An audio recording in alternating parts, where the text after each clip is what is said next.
Welcome to Lost All Caps. Have a cluckety-cluck-cluck day. Nice. Thank you. I'm Ariel. And I'm Velvet. And we want to say, Happy Halloween! Happy Halloween, everybody. Happy Halloween! So, we've continued our tradition from last year. We have indeed. Of coming in costume. Today we're dressed as our mascots. We're dressed as the podcast mascots this year. If you couldn't tell that from looking at us. I'm dressed as Feathers McGraw, which is why I sound weird. I'm just going to apologise now. I'm going to sound weird for the whole episode because I have a homemade beak on.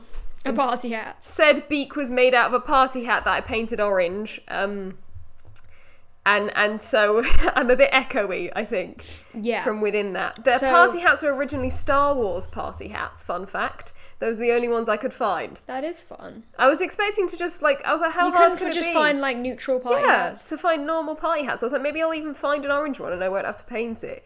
It's like, surely there'll be a yellow one at least. No, so Star Wars was the only thing I could find. Fascinating. I have a couple left, so maybe we should wear them for one of the future episodes. Maybe we'll wear them in a couple of weeks. And I've come as zombie lady. Mm-hmm.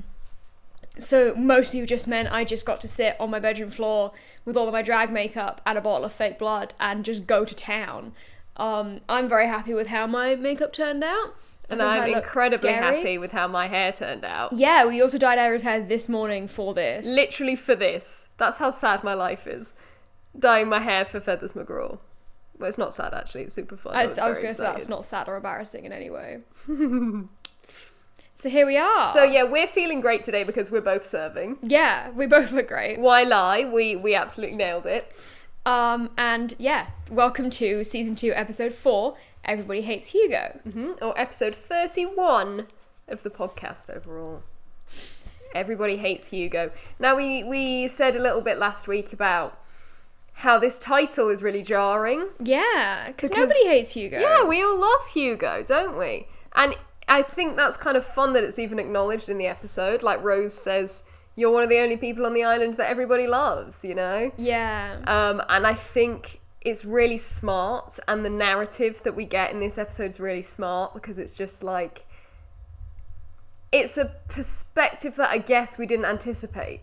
Do you know what I mean? Yeah, definitely. It's like, it makes perfect sense. Everything that happens in the flashbacks makes perfect sense, and it makes perfect sense why Hurley's remembering this and linking it to what's happening on the island right now.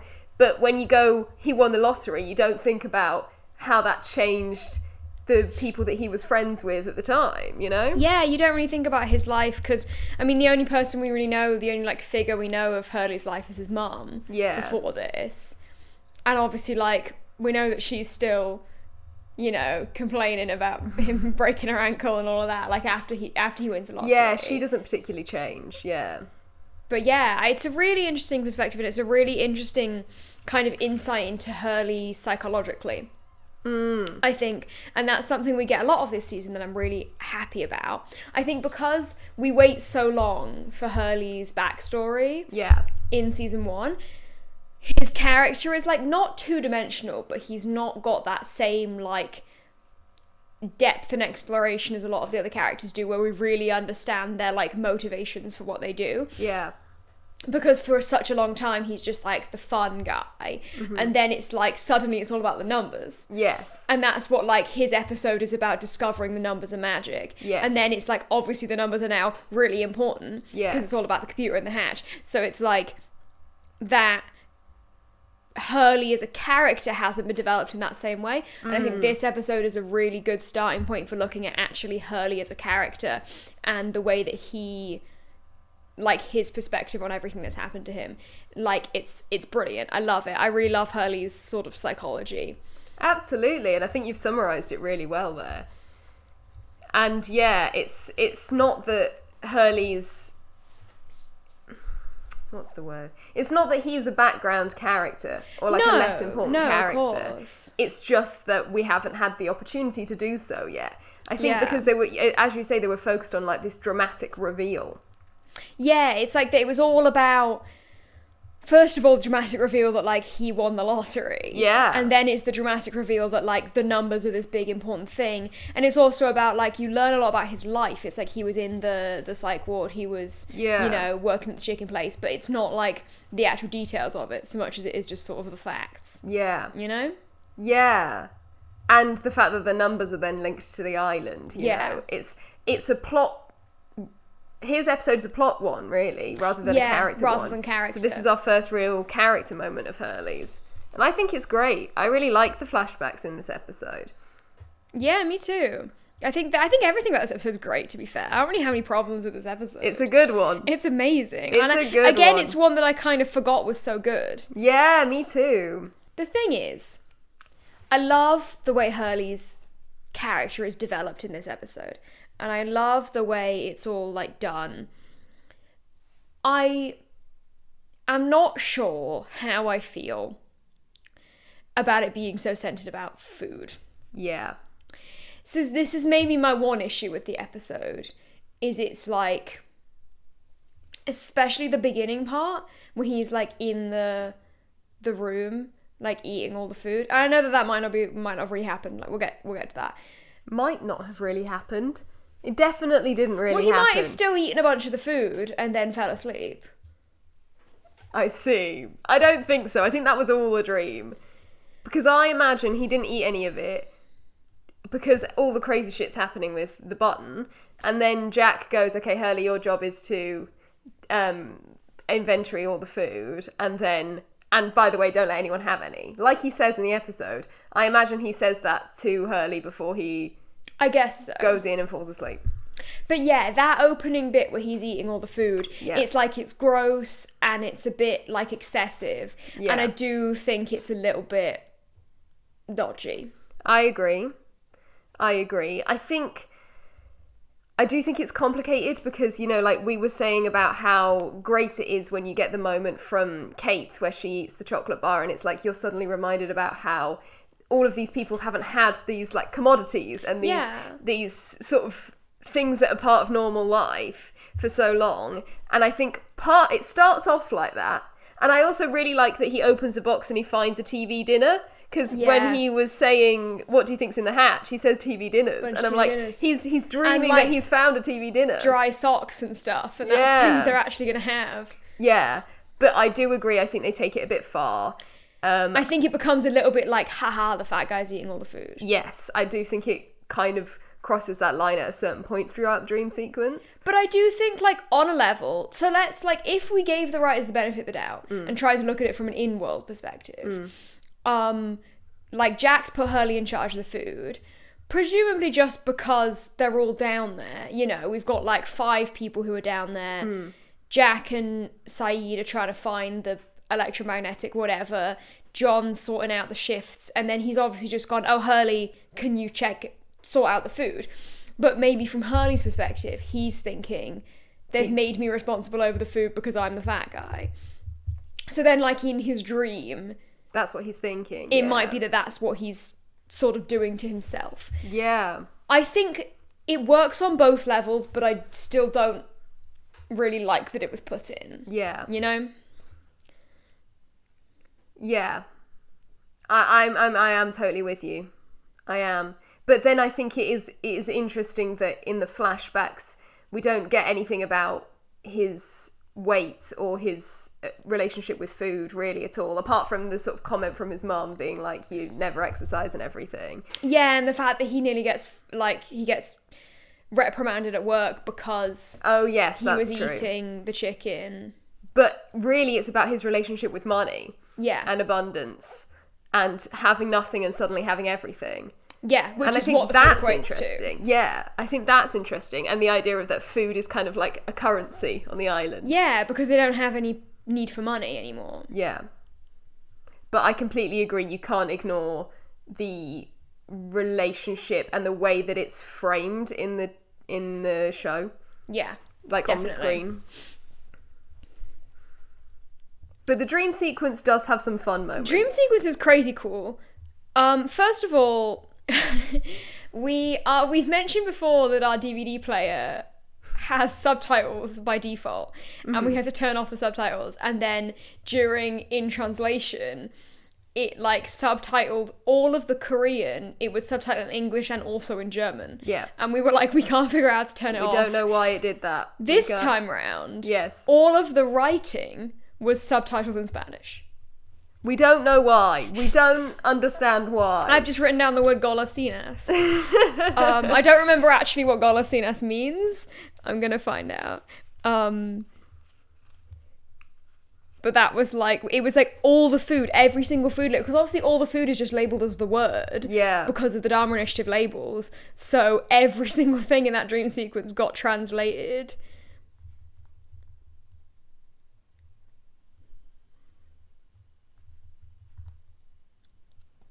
It means candies. There you go. So it's on the chocolate bars. Drinking, that was me. That was the sound of me drinking a Capri Sun.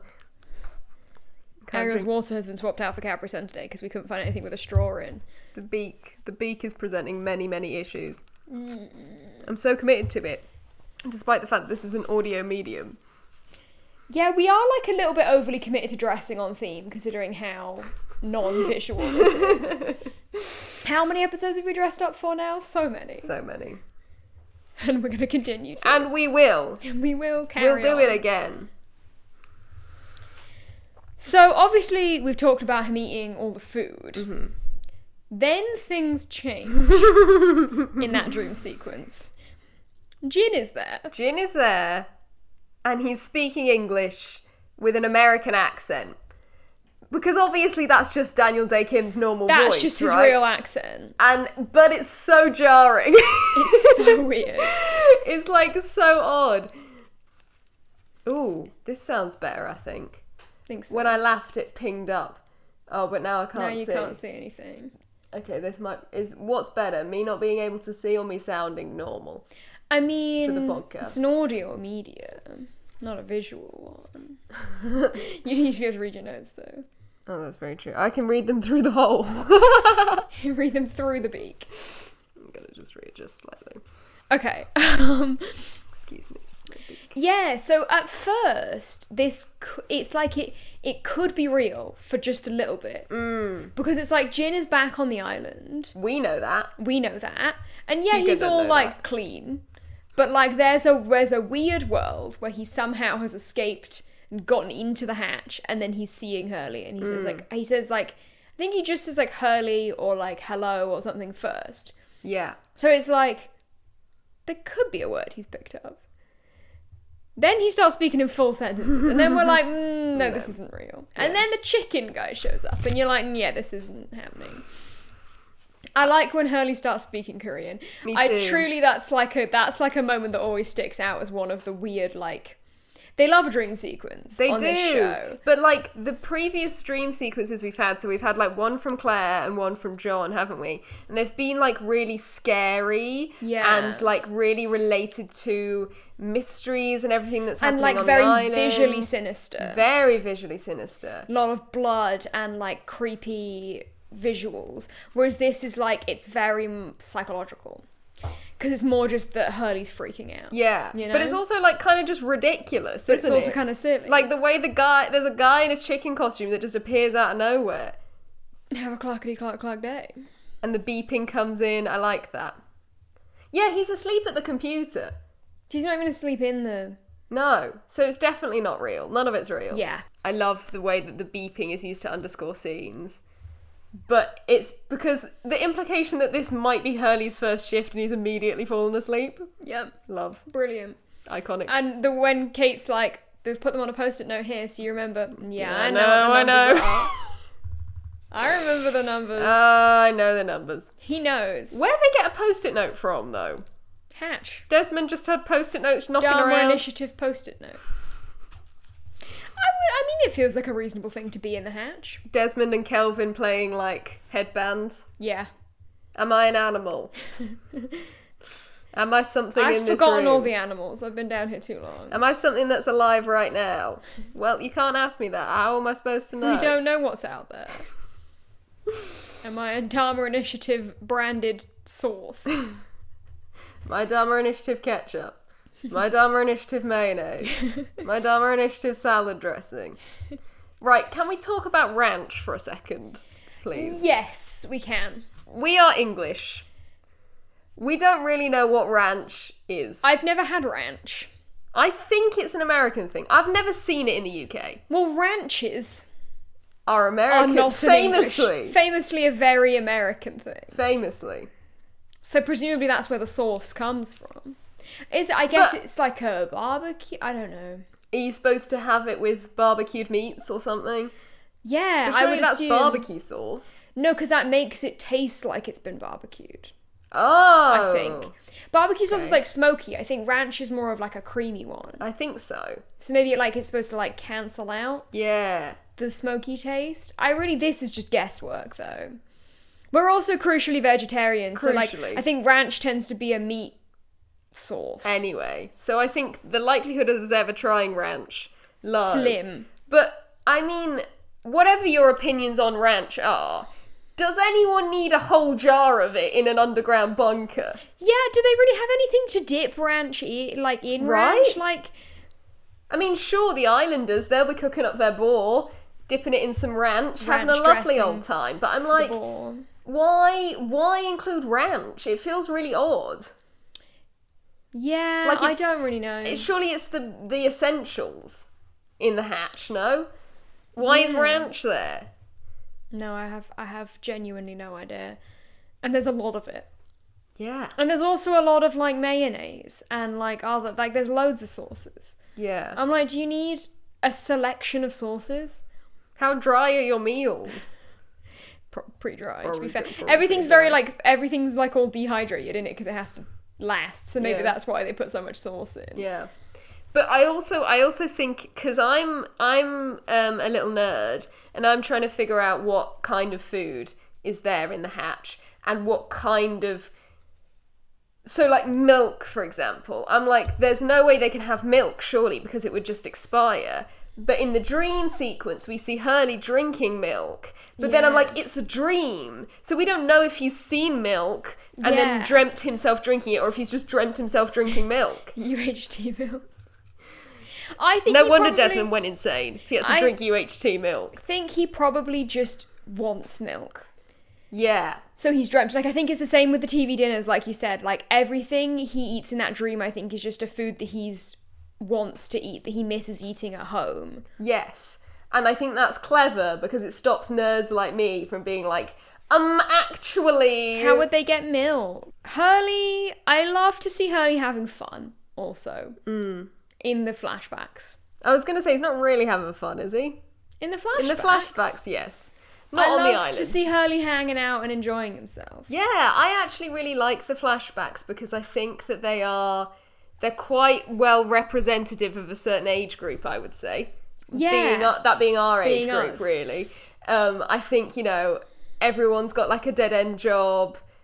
Everyone's kind of just chilling and like, I really like the girl. What's her name? Starla? Starla. I think she's I really love fun. Starla. She's very cool. Big love to Starla. She's really fun. Selling the headphones at the music store because she's Yeah. cool. Yeah, absolutely. And she knows Hurley and his friend. What's his friend called? Sheldon's cousin Leo. I think of him as being called Leo because I of think Sheldon's he's called cousin. Johnny. I think they said Johnny very briefly, but I just think of him as Sheldon's cousin Leo from Big Bang Also, Theory. I think he's in Supernatural. Is he?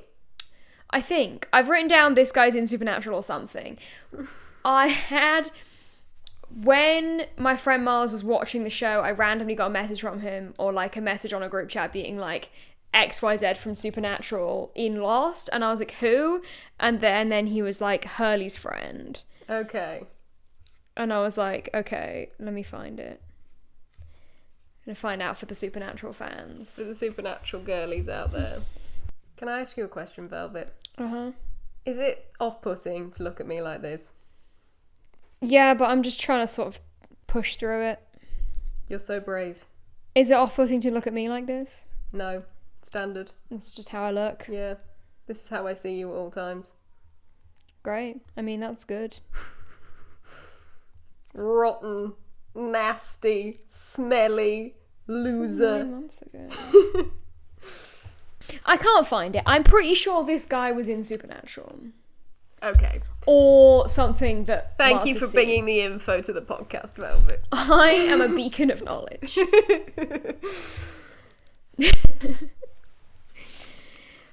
But that guy, I love that guy. Yeah, I think he's a really well-written character and he's really fun. And also, like, oh my god, okay, so the monologue at the end where Hurley's like, you know, oh, but everyone ends up mad at me. It's not like, you know, they're not mad at Scott or Steve. What does he say? Like, I give it to Steve and then Charlie's mad. But he's not mad at Steve, he's mad at me. And it's like, everyone's going to hate me, it's all going to change, blah, blah, blah. You get that completely from his perspective. And you're comprehending all of this just from the looks that Johnny and Hugo are giving each other over this whole scene. And it's like, yeah, from Hurley's perspective, that's exactly what's happening. Do you know what I mean? And it's really awful because it's like, oh, so you're not really my friend because things have just changed because I have all this money now. But also from Johnny's perspective, you're like, he just quit his job. Yeah. And like, you know, pranked his old boss and everything. And is like, and he's been convinced to do it because Hurley did it, but the only reason Hurley did it is because he knows he doesn't need the money anymore. Yeah. It's like, what the hell's Johnny gonna do now? I'd be fuming if I was him. I would be a little bit pissed off, but I'd also be like, well, if I can't get a job, it is his fault, I quit. I'll just be like, you can give me I think that's what happened. And then that's why Hurley gets upset because people start asking him for money. Like, clearly Johnny's got no money because he says, can I borrow $2? And obviously that's great. I love like that. Hurley's really rich. And then Hurley laughs and everything, and that's a great little nod for the audience to be like, Hurley's got loads of money now. But, you know, he's going to ask him for a lot of money. I bet Starla's going to ask him for a lot of money. His mum, his grandpa, you know, he says, right, the first thing I'm going to do is let Grandpa Tito retire, and of course he dies, so, you know. Yeah, but like something terrible probably happened to Johnny. Or at the very least, like, they would have had a big falling out and they won't be friends anymore. Absolutely. And then Hurley will probably see that as part of the bad luck that the money gave him. Yeah.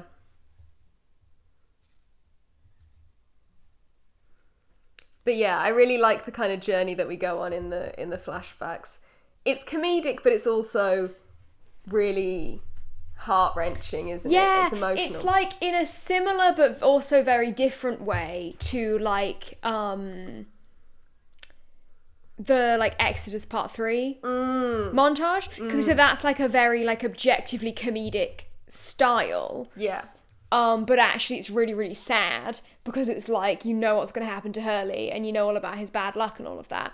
But this is sort of different because it's like you are enjoying it and you are enjoying seeing Hurley have fun. Yeah. But then it just kind of gets really sad right at the end. Yeah.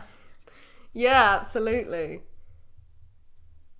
But yeah, I like that even when he quits, he's freaking out and he's like breathing into the brown bag and stuff. Yeah. Like, he's not empowered by quitting. Do you know what I mean? He's losing his mind, and I think that's really good. It's a really fun way of presenting it and accurate, I think. Yeah. And I think it's so sad that like when he's talking to his mum in that scene, that's really fun also that that's like a follow-on from what we saw before. Yeah. But hearing the numbers being read out is so much more significant this time. But then she's saying, like, she says, which I also wrote down, which I really enjoyed as a quote, you have to change your life, no one's going to change it for you. Yeah, and then he says, maybe I don't want to change, maybe I like my life. And I thought that was huge, because also he delivers that in a really good way. And it's like, yeah, kind of, he's happy where he is. I mean, of course he is, because he used to be in a psych ward, you know? Yeah. I'm sure he's just happy to be healthy and out and living his life, you know? He's clearly made amazing progress to be able to, like, hold down a job and be, like, you know, have friends. All right, and have friends and have a social life, but... And now it's like, everything's gonna change and it's kind of not... He kind of almost doesn't want it to, you know? Yeah. Even though it's going to change for the better, quote unquote. Obviously, it ends up not, but you know. But yeah, what did she say? No one's going to change it for you. You have to change your life. No one else will change it for you. The numbers do. Yeah. This expression is the equivalent of me like looking over my glasses. But also, it did remind me a little bit of Unwritten by Natasha Bedingfield. You know, feel the rain, your skin, no one else can feel it for you. Yeah. No one else will change it for you, you know? Mostly because I sang that on karaoke last night, so it's in my head. Yeah, but I think that's quite a nice idea anyway, because it kind of links in with what the does she have a name? You're talking about the numbers. That woman? What? Don't know, but her. The Australian lady with the prosthetic leg.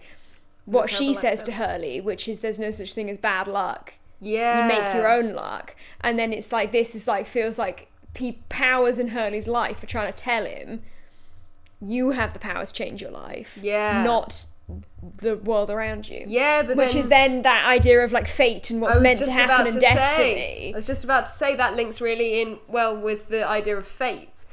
And, you know, is it, you know, Hurley's fault the plane crashed?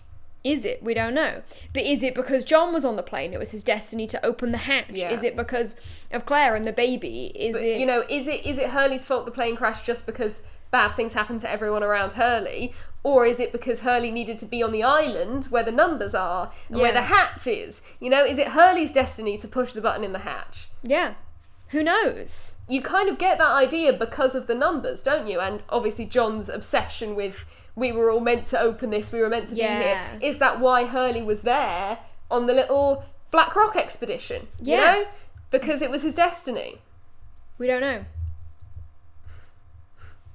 Every time Ari gets particularly into a sentence, the beak just kind of climbs Goes further and further over up one her face. eye. Mum would kill me if she knew what I was doing right now.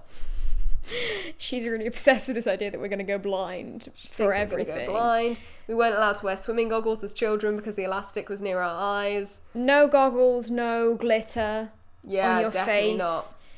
Not. Makeup can't go anywhere near your eyes. No contact lenses. Absolutely not. Well, neither of us needed glasses at the time, so... Still.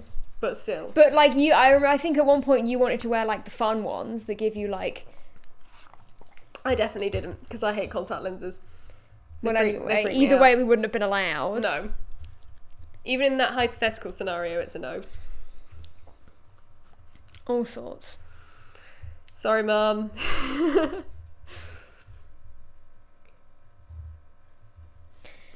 So what else do we want to say about the flashbacks? They're singing along to You All, everybody. That's amazing, brilliant. Amazing. Love it. They're like something to the words, which is hilarious. Brilliant. More like suck shaft. Drive shit is what I would go for. Yeah. But I guess maybe they're not allowed to say shit. I just think it's really funny. It's funnier because it's kind of clunky. Because Yeah. obviously he's trying to come up with it on the spot. More like suck shaft. Am I right? Yeah. Am I right? Very much. And also that, like, he's been because they don't... Charlie had a whole thing about getting recognised in the beginning, right? Yeah. It was like, someone's going to know who I am. Can you imagine if Hurley's like, that's that guy from that band, but I don't like the music. And so you just don't say anything? Because you don't want to have to be like, I'm not a fan? Would be hilarious.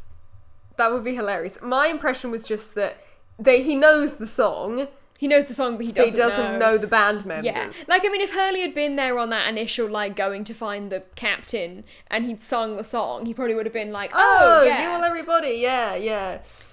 But I like the idea that he's been pretending not to know who he is, because that's also really he doesn't want to admit that he hates the music. I like that idea as well.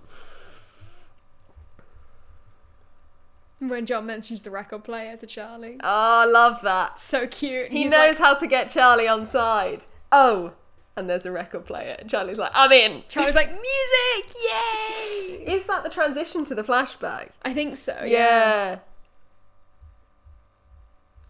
Because then they're looking at the records. Yeah. No, there's actually a more annoying scene in the middle where Charlie's being mean.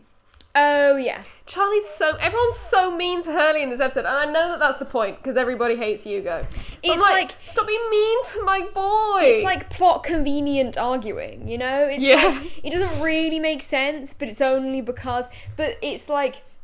But then it does make sense, because Charlie is petty. Charlie is petty and Charlie is a bit of a bitch. Yeah. So it does kind of make sense, but it's also like, I think in a way, it's also like, because we're seeing the episode from Hurley's perspective, he's like, everyone hates me, everyone's being mean to me. Yes. When like, really those conversations might be slightly, objectively be different, or Yeah. Charlie might be seeing them differently. That's what a very I'm good saying point. is Hurley's neurodivergent. Yeah, that's a very good point. We are seeing it from his perspective, so maybe he's interpreting it a bit more, that he's a bit more mad. But yeah, saying stuff like, you've become the man. You've become management. I'm like, Charlie's just pissed shut off the that fuck he's up. not involved anymore. Yeah. He's giving Boone. He's giving arts more like, I'm not on the He's 8 giving team. arts. I'm tired of being at the kids' table. But I mean, I do think it's a valid complaint, in a sense. Because I am like, yeah, you know, like... I mean, if I was on the island, I'd want to know what was in the hatch. Of course I would. Because also, Jack made that big speech Yeah. where he was like, we're going to open the hatch and we're going to put everyone in there and then you're going to be safe. And then he just came back being like, so we can't do that. Yeah. But don't worry, everything's going to be fine. And you're like, well, hold on, what happened? Why can't we do that? What's in Yeah. the hatch? And he's not telling anyone. I'd be annoyed. Yeah. I would. So I do understand it. But it's the way he phrases it. I'm tired of being at the kids' table. I'm just like, taking a long judgmental sip on my Capri Sun. I do think it was a nice little parallel with Charlie and, what did you say his name was? Johnny. Because obviously they're both playing the sort of best friend. It's Yeah. almost like what we're getting is an idea of what happened with Johnny Yes. after the fact. Via what happened with Charlie's Charlie. doing. Yes, absolutely. Because it's like Charlie is being a bitch to him and arguing with him, and Hurley's obviously like, it's happening again. Yeah. But then at the end, when they're sharing out the food, Hurley gives Charlie a big hug. They have a big hug and I'm like, yay! And it's like, everything's not going to change. Yeah. They're still going to be friends. Yeah. And that was really lovely. That was amazing. And I love the ending to this episode. But we'll get there, I think. We can't talk about the ending right now. I appreciate Clark you. Clark you, I appreciate Clark you a lot. And the fact that they make it out of garden gnomes, hilarious. Yeah. There's a fun Do you think we've transition. got enough gnomes? Yeah. Do you think we've got enough gnomes? He's funny. He's a very funny character. There's a fun transition where he's going, be careful, right as Hurley opens up the dynamite. Yeah. Really fun.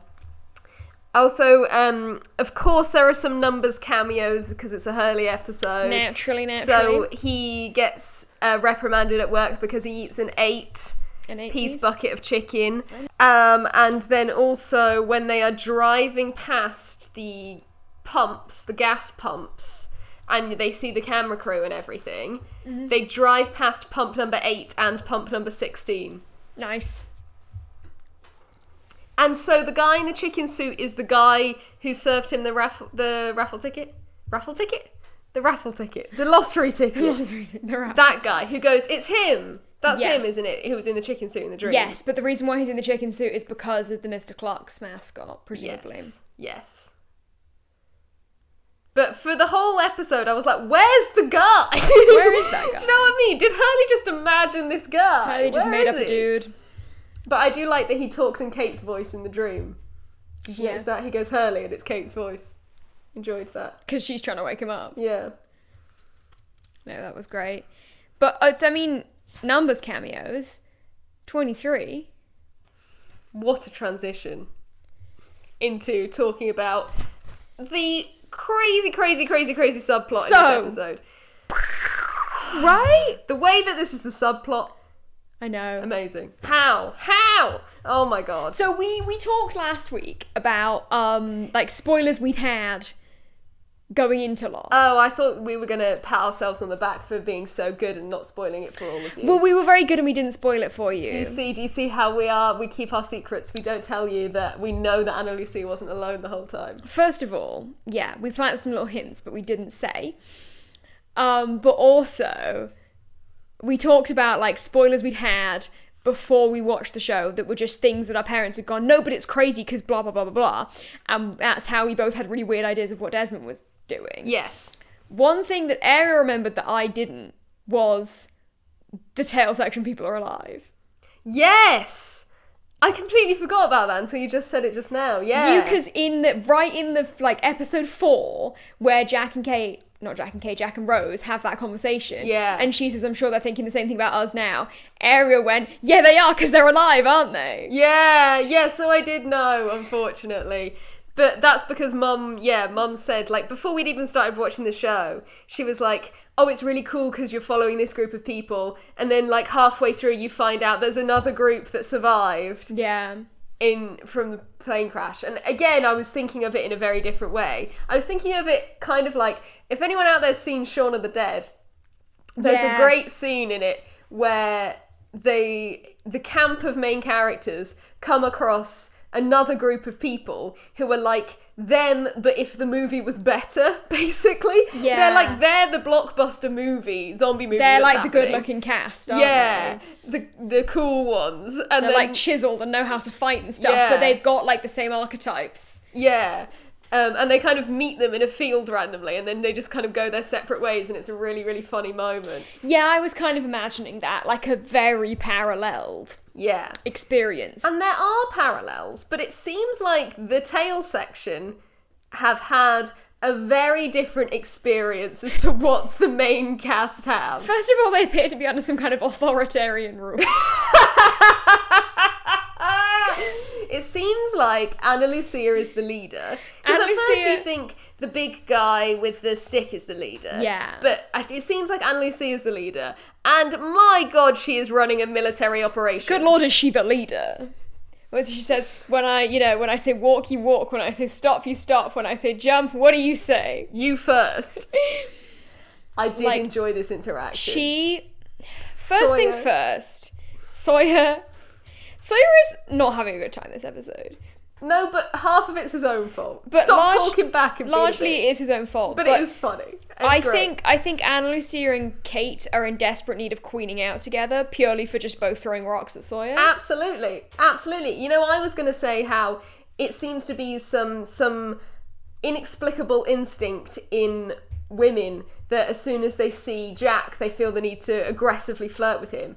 There seems to be the same instinct in women that as soon as they see Sawyer, they just want to throw a rock at his head. Yeah. Which, I can't say I'm not feeling the same. I have to say I'm on board with both of those. Not the first one personally, but you do you. You know I am. Yeah, that's hilarious. Because it's like, there's only one bullet, she's not going to fire it. Rock. And that's exactly the same as the way that, like, you know, Kate goes to headbutt him and he ducks. And he goes, you're not going to catch me again. Boom! Headbutt again. Yeah. Do you know what I mean? He's, like, constantly being undermined. So, he thinks he's so smart and it's just no. So we do have some character parallels there. Kate and Ana Lucia seem to be quite similar. Yeah, more so than Ana Lucia and Jack. Maybe. As leaders. Maybe in a sense, what this is we talked right at the beginning about how Jack was meant to die. And if Jack had died in the pilot, then Kate and John would have been like the leaders. Maybe this is an exploration of like, if Kate had been the leader, what would have happened? I Because really they seem to be that. quite similar. Doing their like undercover, thing, doing the like, they're obviously both fighters, Yeah. Maybe that's what this is. Rogues. Melee weapons. Yeah. They are. I really like are that. rogues. I really like that as an idea. And it's like, well, it would have gone differently for sure. Quite differently. Ana Lucia does not call any shots. Like, she steps on Sawyer's bullet wound. I mean... I just tried to, like, gasp with my mouth open and the beak went fully into my mouth. Like, wow. Ouch. Yeah. That's bad. It's so cool to watch though. She's so badass. Yeah. Oh, she's great. I love her. Oh my god, she's so cool. I love her as a character. She's brilliant, and the way she's just like, yep, come on, Yeah. Clearly they're very on edge, and they've lost a lot of people. Yes. So we get so the lore that we get about the tail section. First of all, we meet a woman named Libby. She says that there were 23, of course there were, that survived the initial crash. Okay. And we know the tail section landed in the water. We know Ana Lucia woke up underwater, so it's like... Well, that might be a lie. That might be a lie, but the tail did break off mid-air, so, It seems reasonable. So that would make sense why less people survived. But yeah, so we see... So there are three, aren't there? There's Libby, there's Ana Lucia, and then there's this big guy with the stick. Is it just those three? I think so.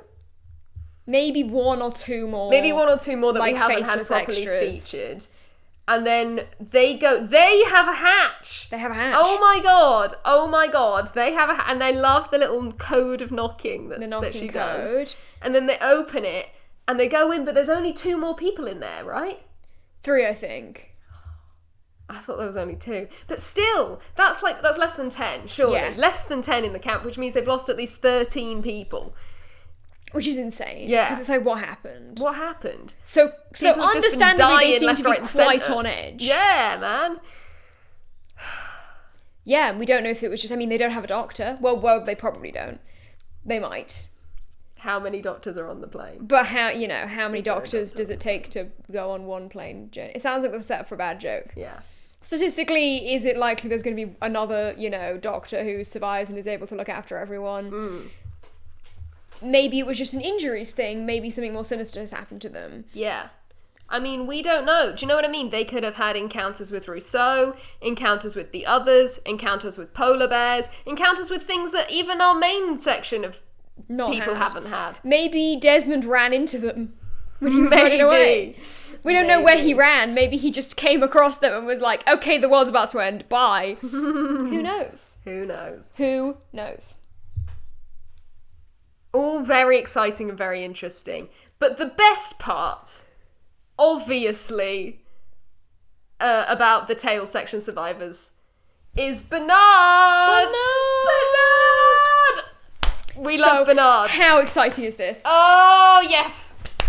First of all, Rose is back. Let's celebrate. I love Rose. She's back and I'm so happy. And then we find out that Bernard is alive! She was right. All along she was right. My husband is fine. Don't worry. I'd know it. She knew. She knew. She had faith. And it was true. He's okay. And clearly, they've been losing people. Yeah. But he's all right. He's managed to stay alive. Oh, it's amazing. It's great. Because you kind of also okay, so we get the idea that they were on the plane. But I didn't necessarily connect that they were the tail section until we met up with Bernard, because we know that he was in the tail section of the plane. Yeah. It's the way, they're all, hushed voices, and they've left, Michael and Jen Sawyer to, keep to themselves, and then Bernard goes over, and he's like, hey, is there a rose? His delivery, he's had, one line so far. I already love him. Because his delivery's so, tentative, because it's he almost doesn't want to ask. In case she's dead. But that must have been the first thing you thought as soon as they found them. He's like, oh my god, I can finally find out, but I kind of don't want to. So he's almost, crying already when he's already asking. And then to find out that she's okay and she's alive. And then he has that lovely, handshake with Michael, and holds on to his hands. And we find out his name is Bernard. And Rose saves the chocolate bar for him. Oh, I'm sobbing. Rose is so brilliant in this episode as well, because she saves him a chocky bar, Velvet. She saves him a morning chocky bar. He's got a sweet tooth. Candy's candy. And he seems like such a sweet guy. I know we've only known him for 1 minute. Yeah. But he seems so sweet. He's got a whole mouthful of sweet teeth. And he's gonna get a chocky bar because they're gonna get back to each other. Come on. They have to. Please. We get the idea as well about Sun and Jin reuniting or having not. So been separate. Really interesting. Yeah. They found the bottle with all the messages in, washed up on shore, presumably because the raft exploded. Yeah. Claire finds it, takes it to Shannon for some reason. I've just written girls supporting girls. Yeah. I wrote down queens. Blondes stick together. Takes it to Shannon, and then more blondes, Aaron and Vincent, all go to Sun together. Yeah. Because they obviously decide... Shannon says Sun should be the one to decide what we do with it. And that's interesting. It makes sense, I guess. Yeah. Because if they went to, Jack with it, he'd be like... Now this is another thing I have to deal with. He'd be like, now we're going to freak everyone out. Yeah. We got to go try and find them or whatever, or I don't know. But it's I like that they went to Sun first as well, because it's Sun has the most personal investment in the raft. So it's she needs to know before anyone else there's a possibility they might be dead. Yeah.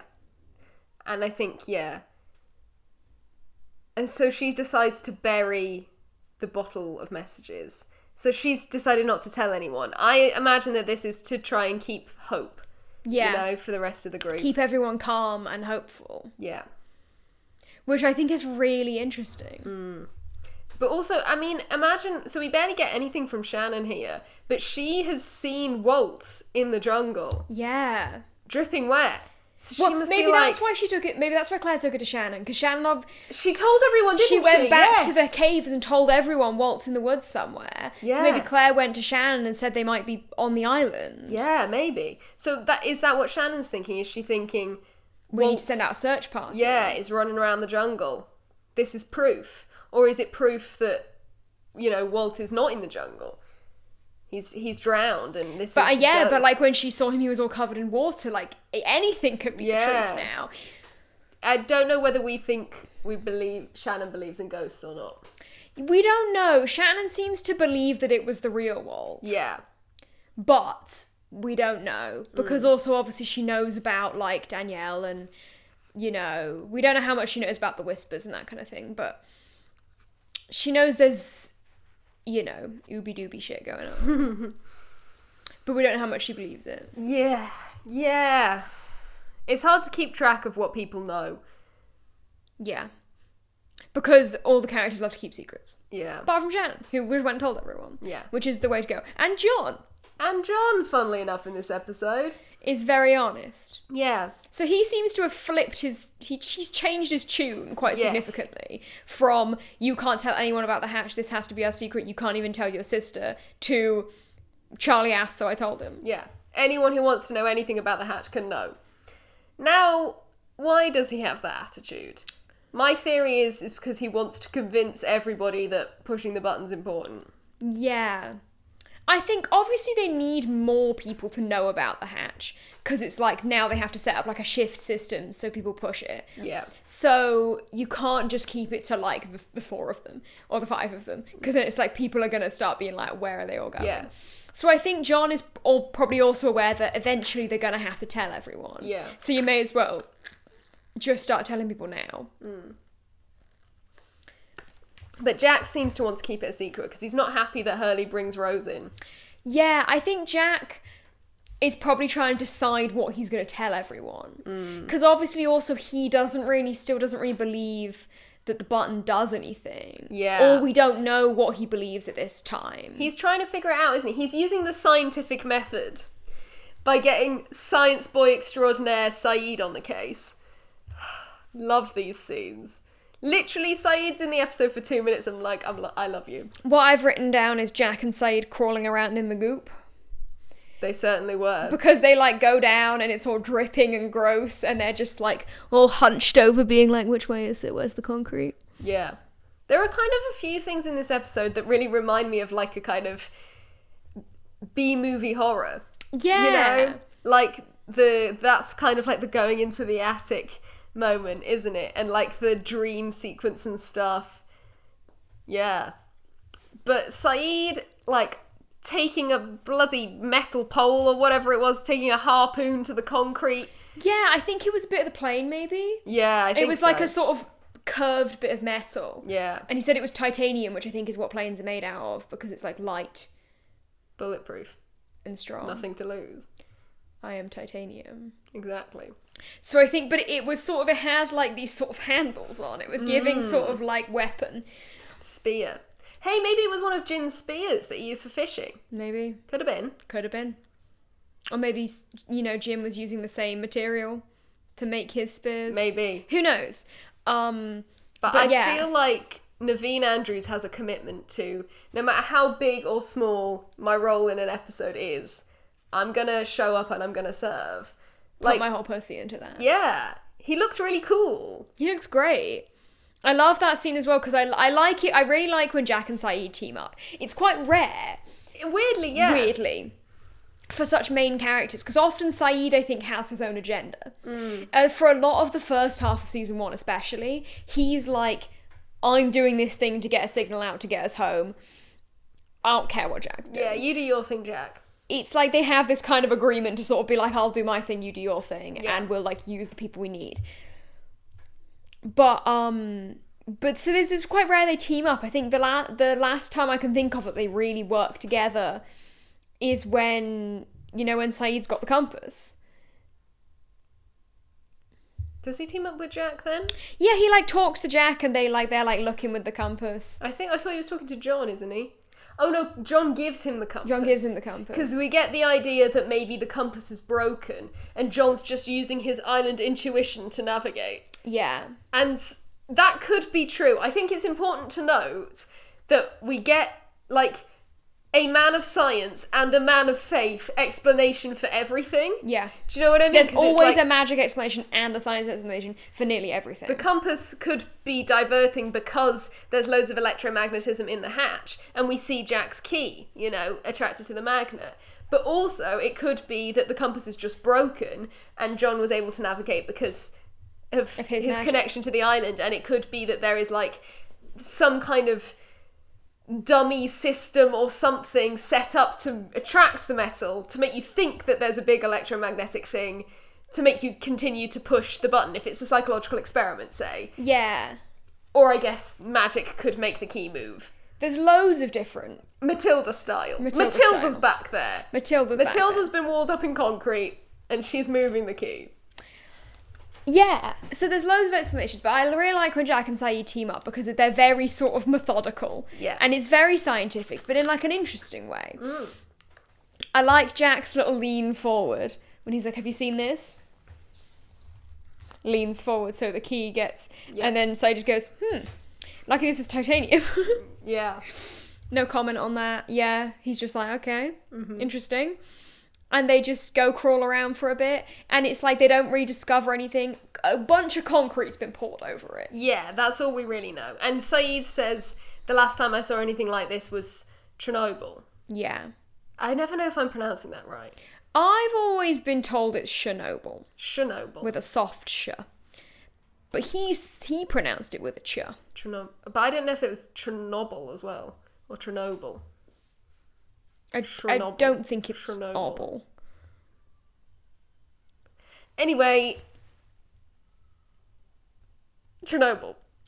So obviously this incident that the guy in the video talked about last episode. This could be evidence of the incident. Could be some kind of crazy, nuclear level explosion type thing that they've covered in concrete. And now they're keeping it stable with this computer, somehow. Somehow, it doesn't really make sense, guys, but... But it's like, could it just be that they put a bunch of concrete down there? To make you think... Something crazy happened. That something crazy happened. Exactly. This show keeps you guessing. Could be anything. As if we're going to get an answer this early on in the series. We're on episode 4, people. You Come stupid. On. Be realistic. But that's really fun. And it's only like 2-3 scenes as well. Yeah. And Saeed, I wrote down, my best guess, geothermal generator. Excellent. Thank you so much, Saeed. He just knows everything. My best guess, geothermal generator. I would have been like, my best guess, big magnet. Which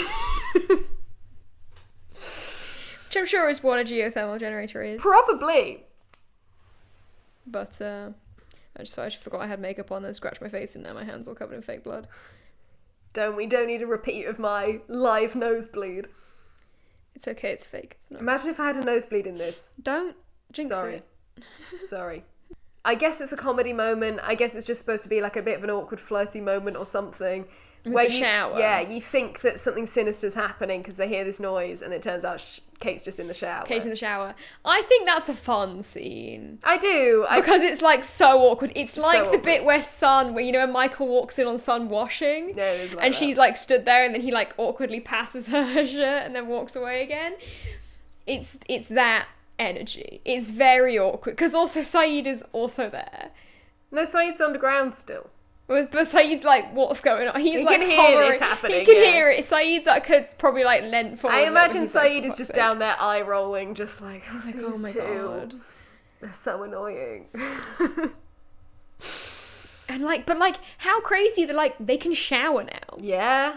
I mean, that's something. That's like, people keep saying like, oh, there's food down there. There's like I always think like they've said like there's a computer. There's a like electromagnetic whatever. There's food, but it's like there's beds and there's a sofa. Yeah. And there's like a shower and a toilet. And I love the bit as well where Rose goes, well, whatever's down there, it's not going to help me do this laundry. And then Hurley's like, well, actually, like, there's a washing machine. There's a washing machine and there's a toilet and there's a shower, and it's like, those are things these people haven't been able to use for 45 days. Yeah. That would be my first thing. I'd be like, I'm going down there and I'm going to go have a lay down. Yeah. You know? I do really like... curl up in the bunk bed. I really like that Kate's, like, wants to have a shower, and she's like, Yeah. can I have shampoo? She's excited about having She's like, shampoo. is there shampoo in here? And it's like, because that's not something I would immediately think of, especially since we've had our Michael Dawson trademark shower system in the cave. Yeah.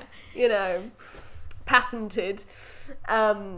But yeah, she wants to, you know, just have a shower and use shampoo, and I think that's nice, you know. Yeah, it's really fun. It's really fun. And it's like, yeah. It's the way she's like, you could probably need a shower. Call back to Jack being smelly from episode 1. Yeah, yeah.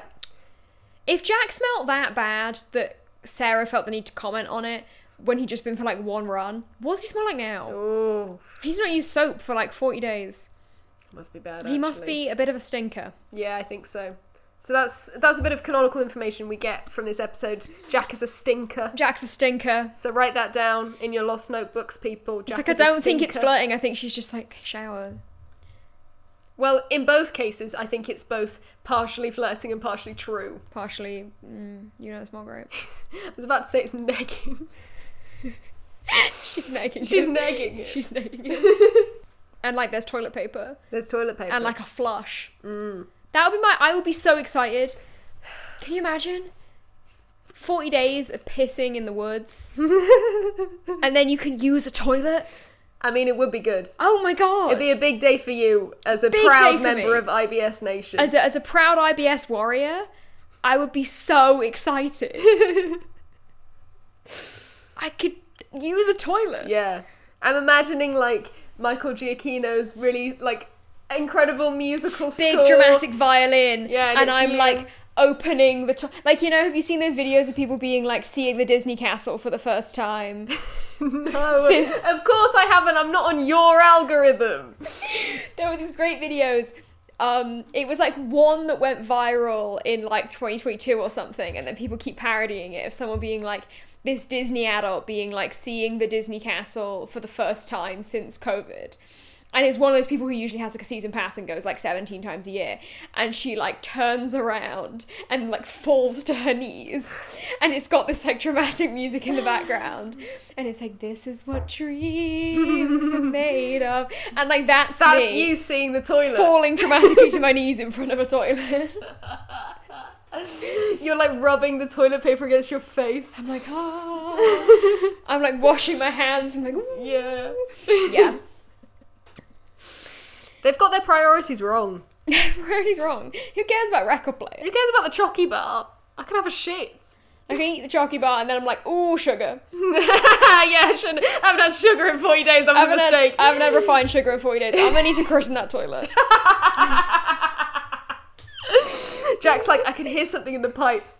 And he opens the door. That's like, wait, if it was me instead of Kate, he's like, what's going on down there? And I'm like flushing the toilet.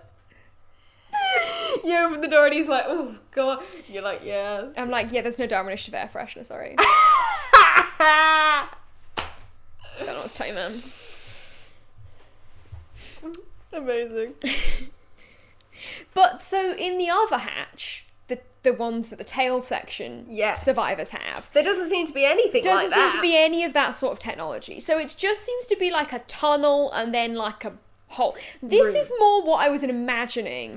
When we said like we knew there was a guy with a button, I was picturing sort of this like dirt wall, one room Yeah. situation. Yeah, so this second hatch, it doesn't seem like anyone was living here, does it? No. Because there's no comforts, there's no bed, there's no food, there's nothing. There's no orientation video. No, there's basically nothing in there that we can see. It just looks like a big empty room. So like, what is it? So who are you? Why have you entered the chat? Why do we care about you? It's weird, but obviously for these guys, it's like a lifesaver. Huge. And also for Michael, Jin, and Sawyer, they don't even know that about the hatch over there, do they? Oh my god, they don't! No. They don't even know it exists. So they're like, what the fuck? There are metal doors and a big old construction chamber in the middle of this That's crazy. jungle? It didn't even cross my mind. They don't even know that the hatch is there. No. So they must be freaking out.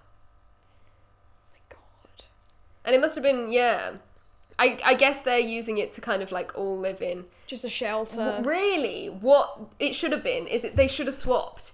Because if Jack had found that hatch, he would have been like, perfect, everyone get in here, we'll be safe from the others. And if those guys had found the other hatch, they would have been like, amazing, we deserve a little break, actually. Yeah. We deserve a little R&R.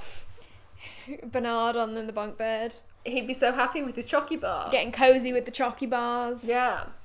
Yeah, it seems like it should have gone the other way around. All those guns, Anna Lucia would be happy. Yeah. I love Anna Lucia. We've only known her for 2-3 episodes. She's serving. She's doing so great. She's like so clearly she's taken to leadership well. Well, she's enjoying herself. Well, I don't know, and enjoying herself, I don't know about that. But she's certainly running a tight ship. Great. Yeah. I do like... So Sawyer's obviously always annoying, but I do like his line in this episode where he says we can all sue Oceanic together. And they take Jin and Michael out first. Is that because they're worried about Sawyer because he had a gun? Yes, I think so. Or I think also there's a very real possibility that it was like he started yapping at them and Anna Lucia was just like, just leave him down there. Yeah. Because, like, clearly he's not going to be helpful to them. No. We need to break him a bit first. Yeah. Before he'll follow my orders. That's the way that she's thinking. Yeah. The way that they're like, he says to Jin, grab the rope. And Jin just looks at them. Like, and then Sawyer goes, don't do it. And it's like, no, explain to him what they're saying. He's like got no idea what's going on. But he does a little shake of the head, doesn't he? Yeah. Then Anna Lucia goes, grab the rope or I'll shoot him. It escalates quite quickly, doesn't it? It does escalate quickly. Anna Lucia's like, we don't have time for this. Yeah. But even though she knows he doesn't speak English. Because they introduced him as the quiet Korean guy. Yeah. I guess she's like, you can figure out what's going on. Grab the rope. Grab the rope. Yeah. I mean, he does point at the rope, I guess. Yeah. But, you know, parallels here to the hatch. Did we say that last week? When Anna Lucia went down in via rope? Well, she came back out via rope. Yes, anyway, we did. The rope in the hole. It's like a cable situation. You figure it out. Parallels, yada, yada, yada. Similar also, move and I kill him. True. Move and I kill him. Move or I kill him. Yeah. Desmond and Anna Lucia are on the same wavelength. Oh, if those two queened out, that would be amazing. So then they leave. So then they leave Sawyer down there to stew for a bit longer. Yeah, he calls her hot lips, which I found interesting. She also found that. She was like, "I'm gonna throw a rock at him." Yeah, because like, okay, is he trying to undermine her? He's trying to neg her. He's trying to neg her. He's trying to get the upper hand by being creepy to her. I guess. Well, that's his kind of technique in any situation with a woman, I think. Well, just with anyone, often he just gives them all derogatory nicknames. Yes, but I think, like, a lot of times with Kate, he will... Yeah. He tries to sort of creepily, especially earlier on. Like, I'm thinking about the bit where he's, like, having a wash in the sea, and he shows up naked, and then he's like, do you like what you see? And stuff to try and, like, get one up on Kate. Yeah, it's very similar, I think. Yeah. So I guess that's what he's trying to do... / he's into this. / he wanted to throw more rocks at her. We don't know. / he's just floundering because he's, you know, bleeding out and he doesn't really trust these people. He doesn't really know what to do. But she just doesn't even rise to it at all. Dignify it with a response. Shuts that lid on him. And I do really like that it goes dark and then he goes, bitch. And then we get the title sequence. That was funny. That was fun. And then we get, they come back for him. And it's like, I'm not going anywhere till I know my friends are okay. And Michael just goes, so we're friends now, huh? I love Michael. He's so funny. Michael, I don't know what happened in that conversation. Obviously, between Michael and Jin and those guys. But clearly they were like, he's a bit of a nightmare. Michael's like, you're going to have to deal with him. Look, he got shot. And he's always annoying. He's always like this. It's not the gunshot wound. He's got the rock. The fact that it's the same rock she threw at him that he's still holding. So silly. What's your plan? What have you got in your hands? Nothing. It's like a dog. What have you got? What's in your mouth? Oh, interesting. The first scene that we have in the hole. In the pit. Sawyer's going, oh, I wish I had a glass of water, blah, blah, blah. Jin sort of points towards Sawyer's wound. Oh, yeah. And he kind of opens it up and we get to see a bit of the state that it's in. He's low-key looking like you right now. He is. He's not festering. Looking good. He's disease central. And then Sawyer says, why don't you pee on it? Now this raises questions. I'm wondering, did Hurley tell everyone about his interaction with Jin? Because clearly Jin didn't tell anyone. How could he? Jin's not telling anyone. He's not exactly got the time to chat with Sun about that, and then she's going to go tell everyone. No. So I'm like... So did Hurley tell everyone about how he got stung by a jellyfish and tried to get Jin to pee on it? Tried to get Jin to pee on it. Why would he do that? Why would he tell everyone? Unless they're unrelated incidents. But how? Why would they no be? sense. Thank God Jin doesn't speak English. She'd be like, why do these men keep asking me to pee on them? Is this an American thing? It's an American ritual. Custom, yeah. It's a male greeting. I don't know. I can only assume Hurley told people. Yeah. Or like Hurley told Charlie and then Charlie told everyone or something. Thought it was funny.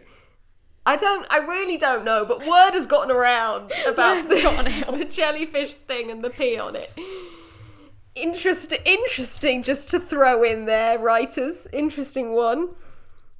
He also tries to get them to boost him up in that scene. Yeah. We talked about that, didn't we? Why is Sawyer the one getting boosted? So here we have Jin going, boost me. I'll try. Yeah. And they're just like, not gonna work. You saw the machete, right? They don't know Jin could take him. He could. Jin could take him. Well, I guess they do know, because he took down Michael that time. Michael's like, oh, I'm well aware of what Jin can do. He nearly drowned me. Imagine Alice being like, which one's the threat? Well, Sawyer...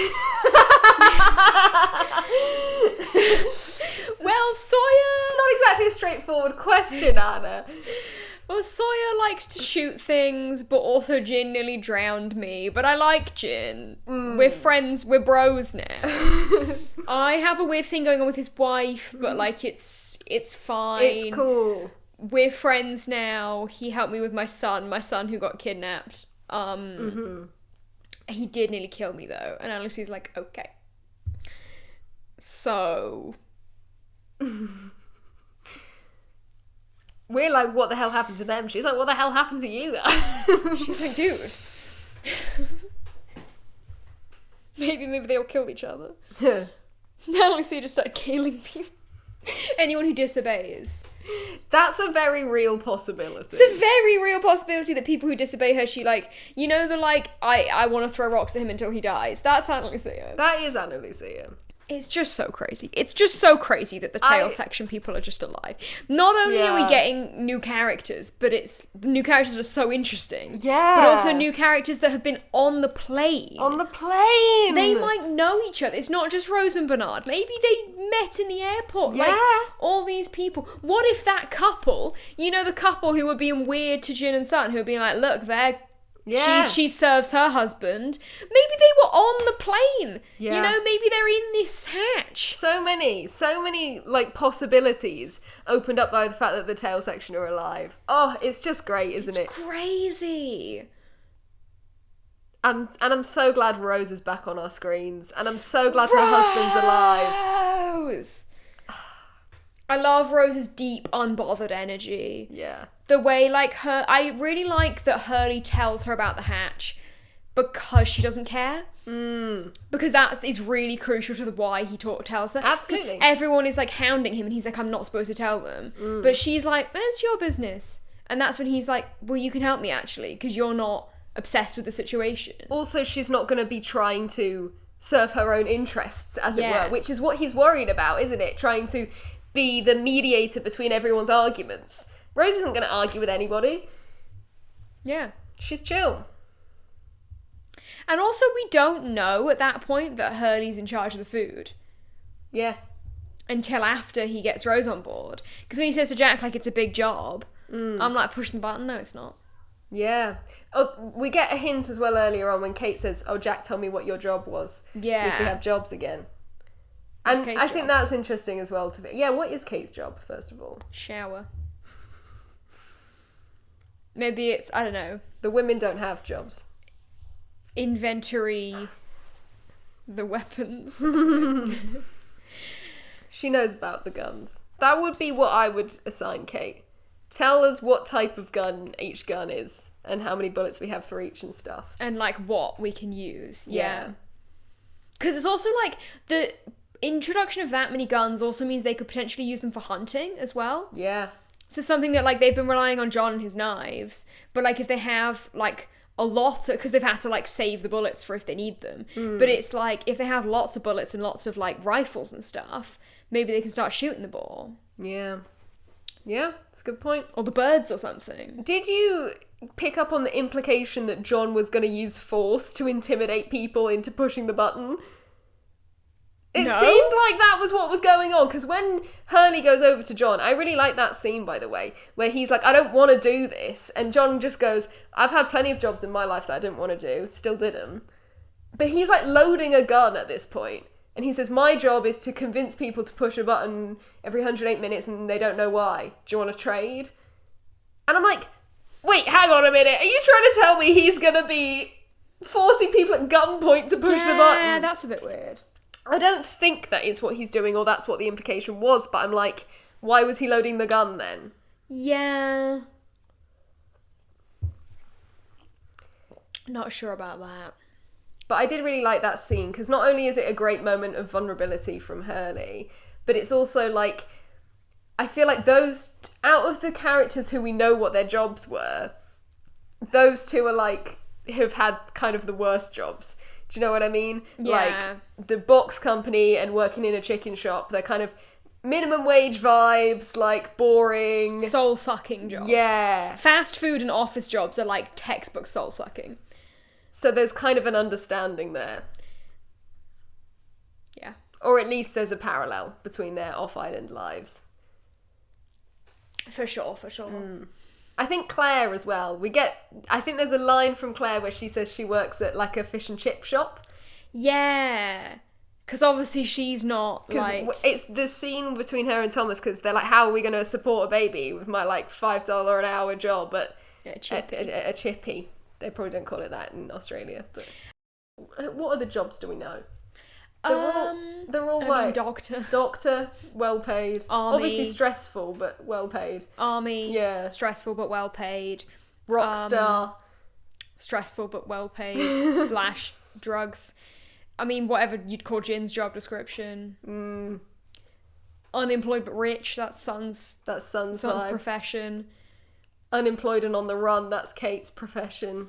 Not exactly great, but not exactly comparable to. No, you can't really compare that to anything.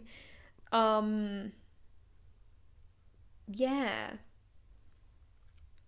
Swindle your brother out of giving you money. That's Shannon's profession. Yeah, does Shannon have a job? I don't know. Boone Don't think works so. at the wedding business. He runs a business. But that's Low level. It is really fun because it's like we get people from all different sort of social standings as well, different classes. That's a big part of why Boone wants to be in charge also, I think. You think? That he's sort of grown up middle class and entitled, and he was like an only child for a lot of his childhood, and obviously he just always kind of got what he wanted. Yeah. So he's like, I'm important. Yeah, that does make sense. That fits with his kind of character. Yeah. Who else is there? I'm sure we've forgotten someone Sawyer. glaring. Cons people. Con man. Not exactly minimum wage. Michael works in construction, so that's kind of like... That's similar, but it is a bit more like trained. Yeah, but he does... It's not what he wants to do. He wants to be He's an an artist, artist. but he can't afford to be, so there's that. Yeah, he's got a sort of similar... Arts was a teacher. Yeah. Soul-sucking in a different way. Yeah. We saw what it did to him. We don't know what Anna Lucia does, do we? No. She didn't well, say we know in the bar. nothing about these guys. Come on. Let's not get into that. I'm just thinking she might have mentioned it in the bar or something, but she didn't, did she? No. She only mentioned that her parents were dead.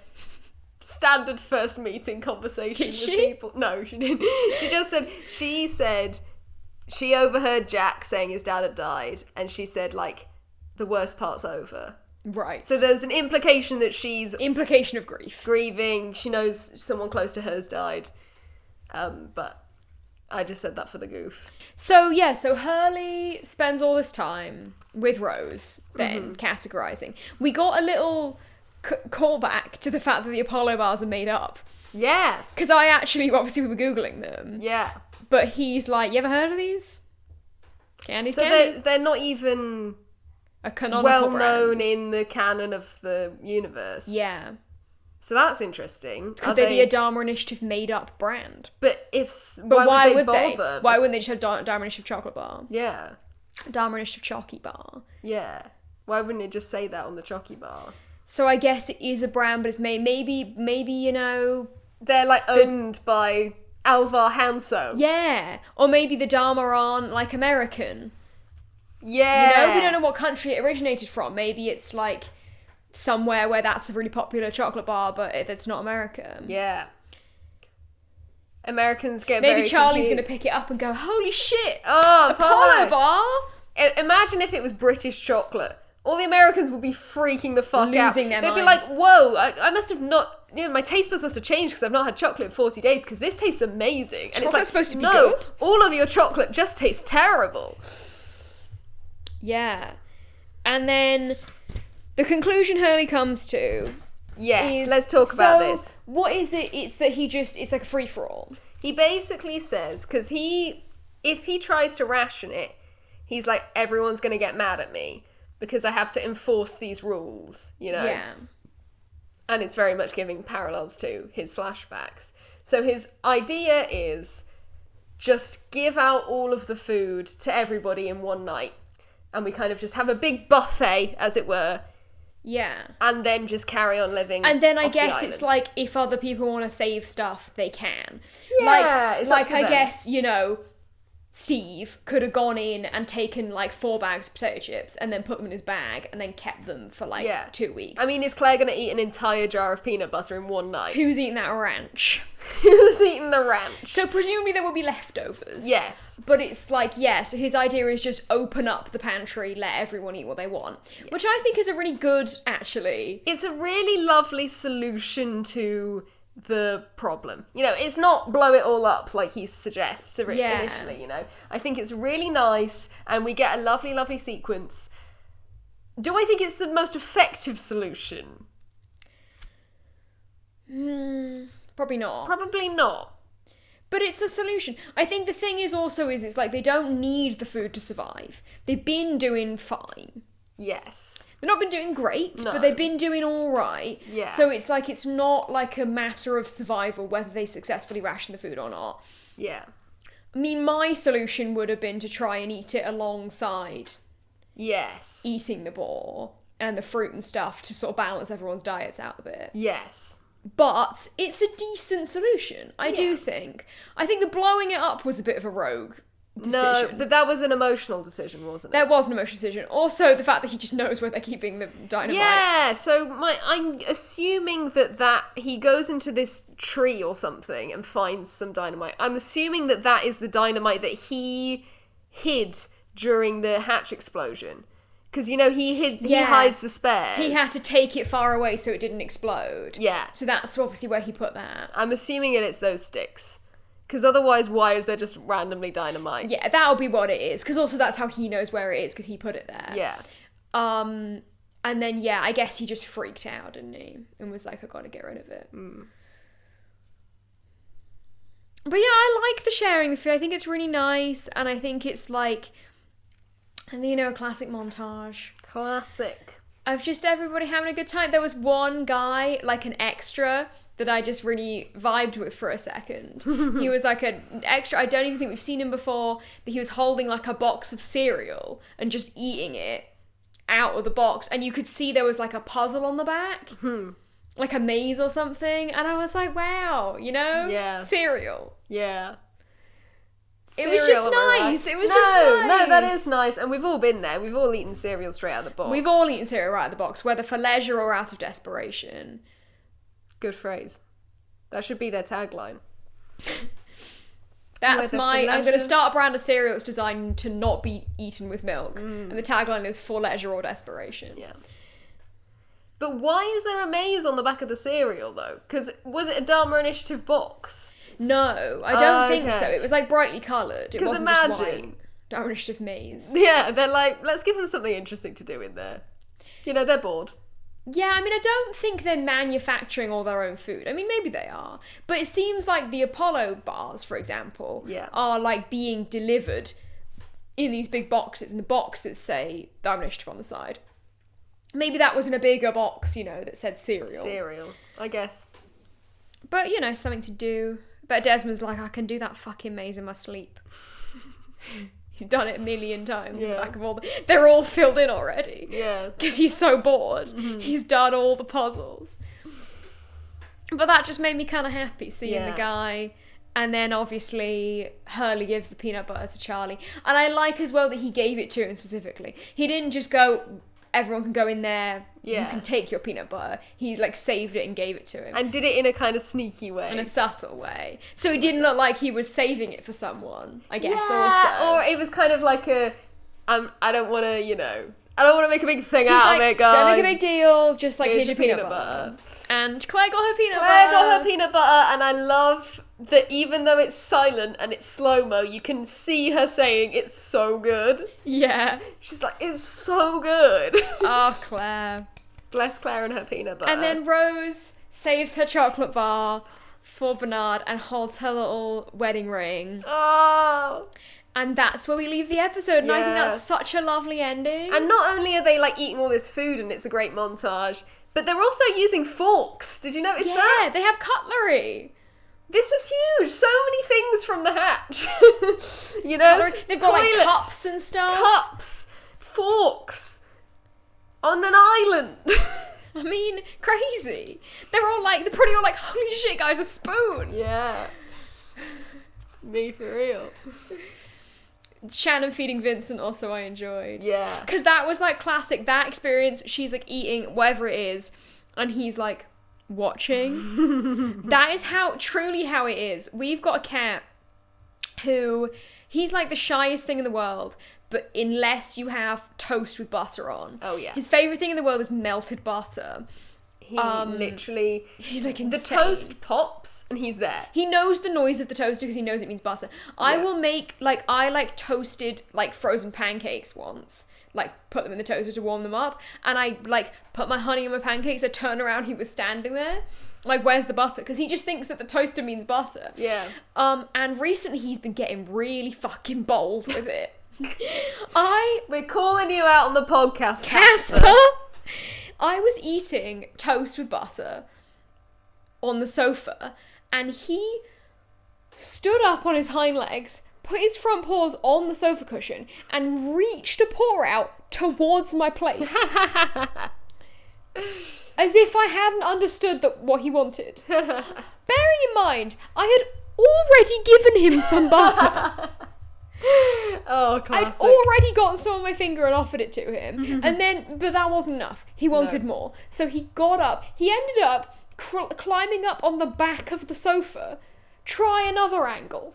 Because I put the plate where he couldn't reach it. So he got up on the back of the sofa and tried to climb down. And I was like, that experience, that's what it is to have pets. Yeah. Vincent watching her so intensely, being like, I want it, I want it, I want it, I want it. And then she gives him some and it's very cute. Yeah. It's so funny. It's so unlike Casper. It's so, because ordinarily you try and even pet him and he's running away. Oh yeah, he hisses at me all the time. We've had him for 5 years at least? Longer than that. We got him when I was 10. We got him when I was in year 6. So 9 years ago. 9 years.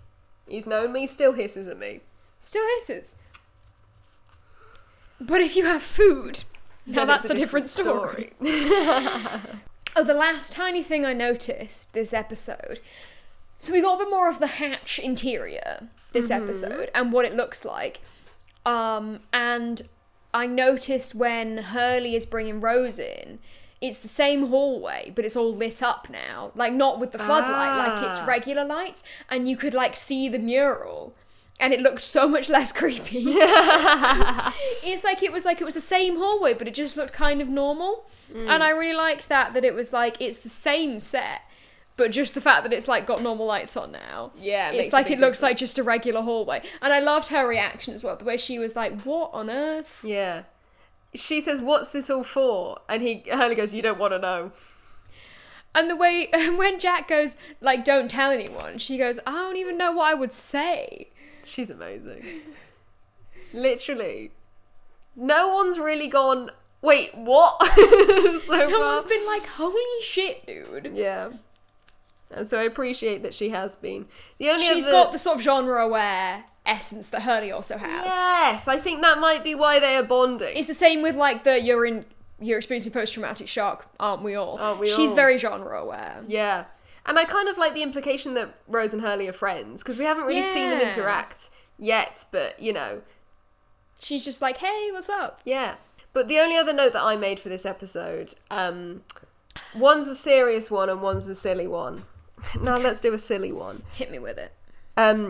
Parallel where Claire is walking across the shore and now she's not pregnant. Yes, that was very nice. So I thought that was fun, you know. And then also, where'd she get that slay green hoodie from? I know. Claire is really expanding her fashion options now. Previously, it was just like that one black dress that obviously is the only thing that fit her. Yeah. Because she was pregnant. But now, style icon. Absolutely. Green hoodie. Yeah. She's literally serving. I want to know whose it was, because, like, I'd imagine that it wasn't hers. No, because all the clothes she would have packed would have been ones. maternity clothes. Surely. Because why would she... I guess she's giving her baby to the couple in LA, so she would be planning on coming back not pregnant. Yeah. But, I mean, I feel like he wouldn't think it through that much. Also, given that he was like, the flight's tomorrow. Yeah. She would have just packed some clothes. Yeah. So it could be hers. Could be hers, but it probably wasn't, I think. Yeah. She's like, score. Whole new wardrobe. Yeah. New island, new baby, new me. She'll be in the Dharma jumpsuit next. Someone's got to wear them. Someone's got to wear them. And also there's just like white t-shirt. There's shorts. Shorts. Are there shorts? Yeah, he was wearing like pyjama shorts. I just thought those were his pants. They were like knee length. No, they weren't. Were they? They weren't short enough to be pants. I thought he was just sleeping in a t-shirt and pants. No, I think there are shorts. Which, likely thing for anybody, but especially someone living alone to do. Yeah, I mean, yeah. But I think they're like shorts. Because I just think surely they're way too hot. Why is no one wearing shorts? I mean, yes. What's the temperature in the hatch? That's an interesting question. That is interesting to think. It's definitely got sort of cold energy. Yeah. All the like dripping and the like grey. But it's underground. But it's underground and on tropical islands. It's pretty quite warm. Yeah. And given that I don't think there's a Dharma Initiative aircon. And there's no Dharma Initiative central heating, I don't think, either. No. Probably the computer room is probably quite cool, because they probably have aircon in there. Yeah. Or like fans to keep the computer cold. Yeah. Because obviously if it's important to save the world... Gotta keep that thing cool. Gotta keep it cool. But the rest of it probably is quite hot. Interesting. Never thought about that before. No, it's not something... Because I guess when it's TV, you don't get temperature. No, not really. So you don't really get a sense of it. The pantry must be quite cold. Otherwise the chocky bars would melt. Yeah. Maybe it is quite cool then. Maybe. Something to think about. Something we'll leave you with. One of many unanswered questions in Lost. Ariel's just finished the Capri Sun. Perfect place to end it. So, we've had a great time. Yeah. This Final is such a thoughts great on the episode. This is just a great episode. I really enjoyed it. I feel like I've not had anything crazy to say about it, but I just really enjoyed it. Yeah, I really like the narrative, the kind of emotional journey that we go on from like the kind of flashback narrative. I think it's really interesting because I never expected to get the perspective of the day after Hurley finds out he won the lottery. Yeah. And he doesn't announce it straight away. I thought that was really unusual. We know what happened straight after he won the lottery, you know? Yeah, he's on TV immediately, but no. And yeah, I like his life and how it changes, and I like the kind of emotional journey that those takes us on, and the emotional parallel with On Island. We find out, you know, why he really doesn't want this job, and like, yeah, I think it's just really nice to get a Hurley-centric episode. And it's more of a character-driven one, but we still get lots of dramatic plot reveals with the tail section. That's like the plot-heavy plot part, yeah. Which, huge. Huge moves. And we'll find out more about it next week. Mm-hmm. In episode 5, which is called ... and found. So this is obviously a callback to ... in translation. Yeah. And I'm pretty sure it was at this point when I realised it was supposed to be Lost in Translation. Because obviously that's Lost and Found. Yeah. That one I figured out, Lost and Found. I think it's dumb. I'm just going to say that right now. ... and found. It's a bit of a dumb episode title. Why? It's a bit of shit. But in the meantime, we'll be back next week for that. But in the meantime, you can follow us on all social medias. Usernames in the description. Yeah. You can follow me at Ariel Hebditch on TikTok, Instagram, and YouTube. Happy Halloween. Happy Halloween. Hope you have fun. Hope you're doing lots of fun Halloween things. This beak is fucking killing me. Oh my god. The elastic has been digging into the tops of my ears. The top of the hat has been just rubbing on my nose. You've badly. got a little line on the top I of your know. I'm fully aware. My face is very sticky and itchy. I'm quite keen to get this makeup off. Yeah, so let's wrap it up, people. So let's wrap it up, and we will see you next week, and we hope you enjoy your Halloween. We hope you do. And we hope you appreciate the struggles that we go through, okay? Have a good spooky time. Have a good spooky time and appreciate our costumes, and we'll appreciate your costumes. Yeah.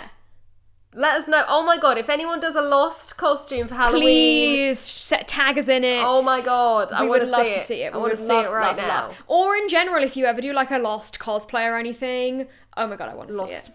A Lost play. Then show us. A Lost play. A play. Lost for the stage. I don't think it would translate. The Lost stage adaptation. Is it our destiny to write it? We could give it a go, but I don't think it'll work. And on that note, we'll see you next week. Something to think about, people. We'll come to you next week with the screenplay.